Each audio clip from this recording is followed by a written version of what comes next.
এই তো মামি আজকে পাঠিয়ে দিছে ভাপা পিঠা। শীত মানে ভাপা পিঠা। আজকে মামি আমাদের জন্য এতগুলো ভাপা পিঠা কষ্ট করে বানা পাঠাইছে, মামা নিয়ে আসছে। থ্যাংক ইউ সো মাচ মামি। দেখতে অনেক সুন্দর হয়েছে ভাপা পিঠাটা, খুব মজার হবে। এই যে একটা, আমি একটা খায়া দেখি।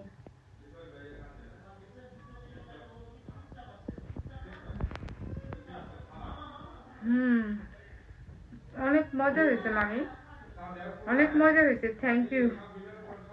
এগুলো আজকে সব আমি শেষ করবো, কাউকে দিব না আমি। সরি, আমার ভাপা পিঠা খুব ভালো লাগে, কাউকে দিব না, একা একা খাবো। থ্যাংক ইউ মামি। ও খান, একটু খাই দেখো। খাও। মজা না? অনেক মজা। মলাইয়ের ভরপুর, মলাই গুড়, তারপর কি বলে ওটা, নারিকেল, খুব ভরপুর।